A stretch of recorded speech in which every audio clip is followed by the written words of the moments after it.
Good morning, ladies and gentlemen. I'm Belgian, but I happen to work in Tate Modern, and I prepared a couple of hopefully key ideas to think and rethink the very notion of creativity in this new society. Behind me you will see images, you will see them a couple of times, and at the end, hopefully it will be much clearer for you why these images are there. So let's start with rethinking the notion of creativity. The magic word these days is creativity. And not just for artists, managers and policymakers alike demand creativity. Even therapists and mediators urge us to find more creative solutions. Nowadays, creativity is all about a positive morality, yes, even about a positive economy. We expect nothing but good from creativity, also economical gain. But what remains of the meaning of the word creativity when just everybody is using it? And where does this hunger for creativity comes from? D'où vient cette demande de créativité?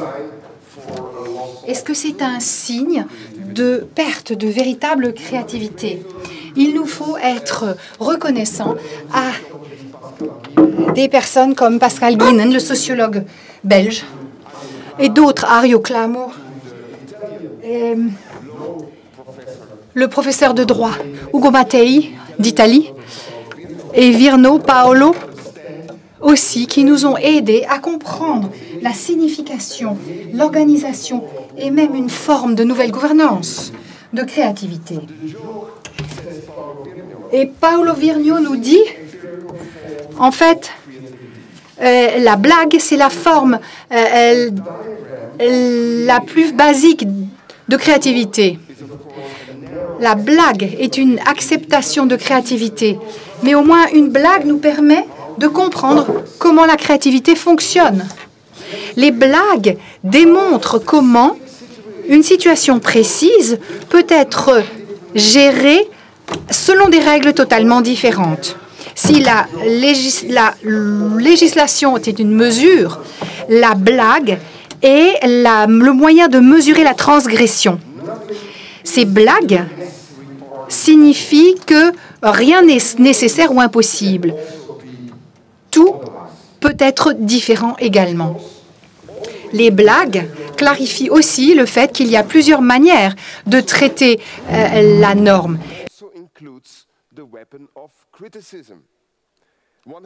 Il faut parfois se mettre en dehors du courant pour vérifier les choses de loin. La créativité d'une blague montre la variabilité de la réalité et par conséquent sa relativité. Une blague, ou plutôt avec une blague, la réalité est perçue comme une possibilité, une réalité possible et offre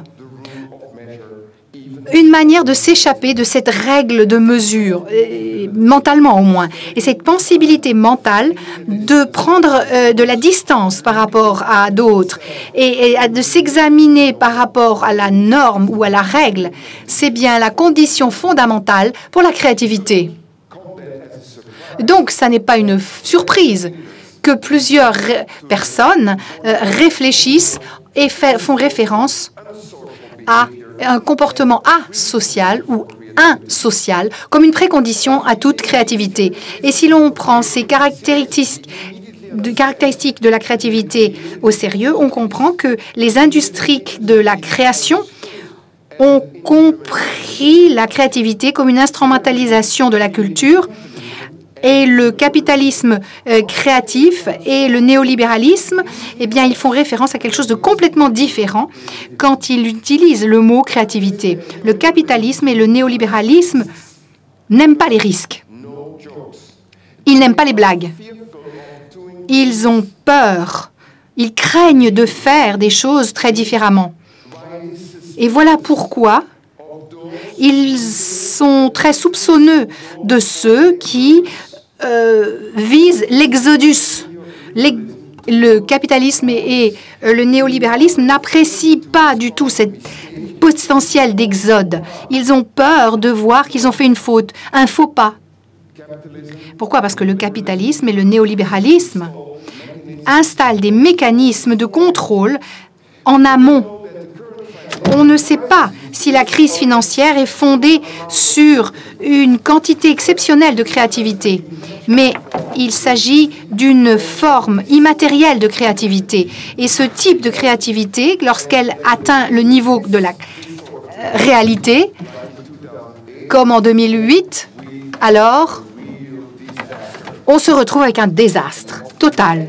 Quel est l'impact de ce désastre? Eh bien, il ne libère pas et il est désastreux. Que fait-on alors? On introduit encore plus de règles et les normes ne changent pas pour autant. Alors, où se trouve cette créativité? Et on pourrait ainsi parler de cette créativité. On ferait faire référence à la créativité qui n'a plus de référence, parce qu'il ne peut plus y avoir de blagues, à moins que ces blagues deviennent un profit. Et ce nouvel exode doit s'assurer que les personnes peuvent tout faire, y compris pousser à l'intérieur des limites de cette culture néolibérale. Le capitalisme créatif n'a pas d'autre objectif que d'interrompre la dialectique entre la culture et la créativité. Par conséquent, il y a beaucoup de cultures qui n'a aucun impact économique direct. Le capitalisme créatif est une rupture dans la dialectique entre la société civile et la créativité. La société civile étant perçue comme des structures collectives fondées sur la sécurité sociale, sécurité de la société. Quand on pense à des emplois stables, des postes permanents, des CDI, par exemple. Avec un capitalisme créatif, c'est du passé.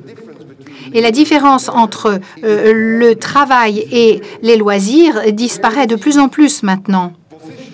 Les positions que l'on peut garantir, les salaires, eh bien, on les laisse plus de côté. On est constamment en salle d'attente.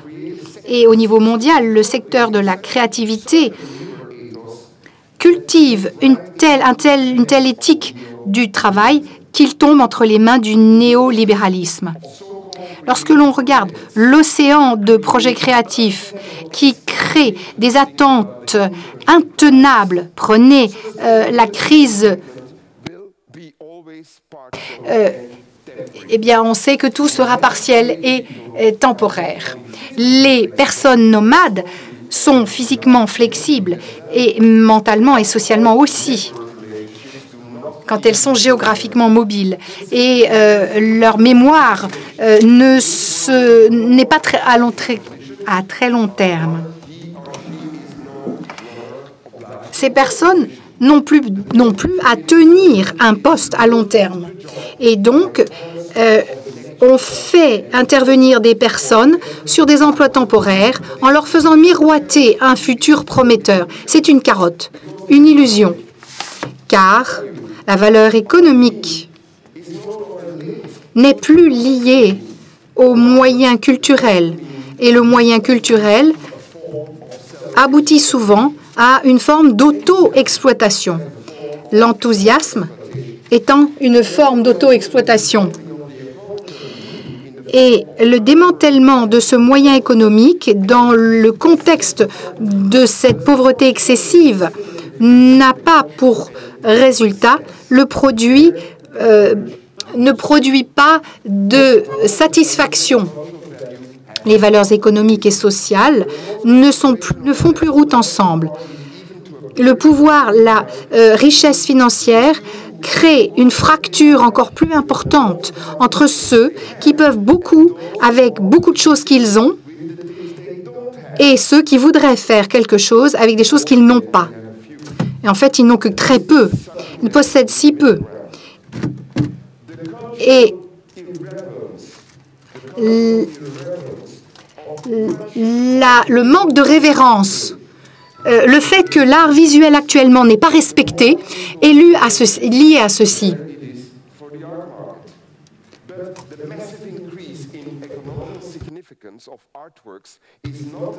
Le fait qu'il y a une augmentation conséquente des œuvres d'art, ça ne signifie pas pour autant qu'il y a une augmentation dans la signification culturelle de ces objets. Et c'est un exemple extraordinaire de la relation de prédateur entre le secteur privé qui regarde le commun des mortels et utilise des moments opportuns pour exploiter des biens communs. Ces œuvres d'art ne sont pas des objets culturels, mais des actifs. Et le conflit, maintenant, on le retrouve entre ceux qui voient la culture comme un bien dont il faut profiter et ceux qui non seulement regardent, mais participent à une production culturelle comme un processus collectif, comme un objectif commun. Ces deux positions sont impossibles à réconcilier. Et il faut maintenant une nouvelle forme de politique.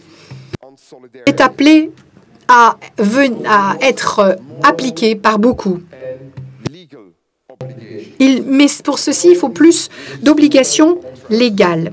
Une politique qui est fondée sur la confiance. Alors, on pourra recommencer à apprécier l'aspect immatériel de la culture.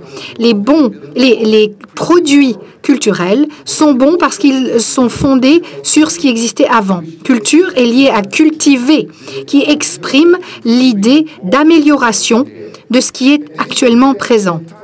Et tout dépend complètement du régime juridique qui gouverne les biens. Donc, il s'agit d'un point politique avant tout, et ensuite technique, et après économique. Donc, la première chose à faire, c'est d'empêcher une exploitation privée prédatrice pour préserver les biens culturels pour une utilisation et une participation libre de tout frais. Cette participation libre, c'est là que la participation libre, la culture est très haut placée. C'est à ce moment-là que les citoyens sont contents. Et le bonheur des citoyens est la condition nécessaire pour une économie positive. Et il est triste. Et on dit que les pays avec les formes les plus larvées de participation libre à la culture sont les pays suivants: la Grèce, l'Italie, le Portugal, l'Espagne, l'Irlande et la Hongrie. Leur participation à la culture est la plus minime. Il faut donc un cadre juridique qui renverse cette idée et qui dit que le régime en place doit définir ce qu'est un bien culturel. Car il s'agit d'autre chose que de la production de richesses. Et pour ça, il faut définir le régime juridique important. Et c'est bien ça, l'idée qu'il faut développer comme un point commun. Il faut un glissement de propriété par un sujet vis-à-vis d'un objet inanimé pour que ça devienne une ressource, la communauté et le rôle joué dans la société. Et par conséquent, le nouveau rapport de la des directives européennes pour une Europe créative 2014-2020 dit que la communauté européenne, contrairement au rapport de 2002, décrit et prescrit des valeurs culturelles comme un bien, un actif culturel important. Nous avons tous besoin de directives qui se fondent sur l'idée de la solidarité, telle qu'elle est exprimée par Jürgen Habermas dans sa critique de l'Europe et de la communauté européenne.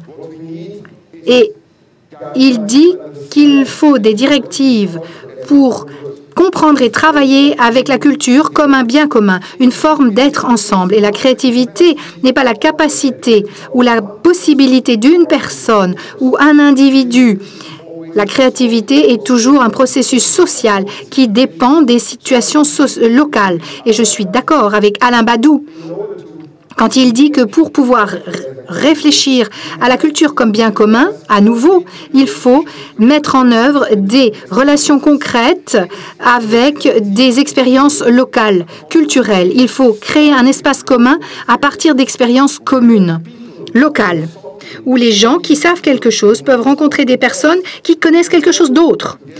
Ainsi, ensemble, ils peuvent dire « je sais et je ne sais pas », et ça signifie qu'ensemble, on va faire quelque chose.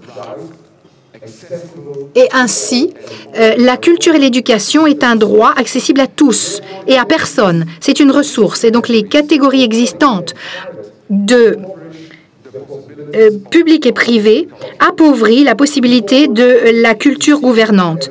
Le public avant était vu comme du domaine de l'État et des citoyens. Et pourtant, le privé était vu comme le marché et la propriété privée. Et toute politique se place dans ce cadre, le public et le privé.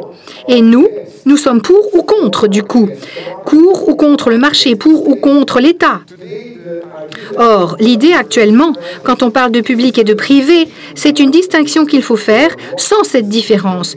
Il s'agit d'une alliance symbiotique, une symbiose à prendre en compte. Et tout le monde connaît la différence entre les biens publics et les biens privés. Mais les différences entre ces deux formes de propriété collective, les différences ne sont pas très claires entre ce qui est public et commun.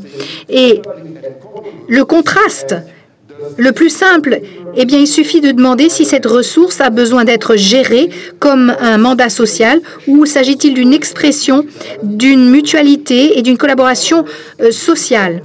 Cette propriété doit être gérée par le gouvernement ou le public. Quelle est la meilleure solution? Les gouvernements parlent d'accès et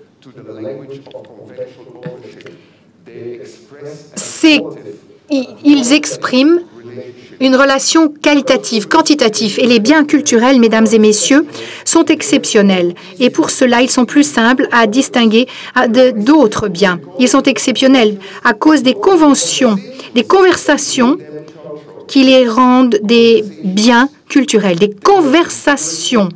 Ils sont dispersifs.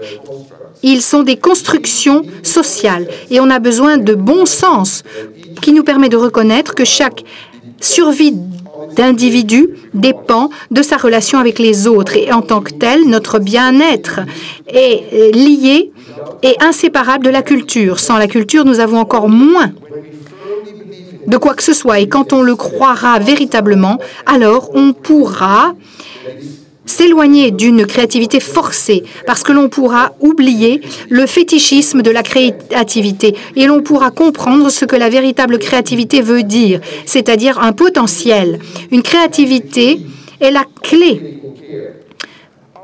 du soin des autres.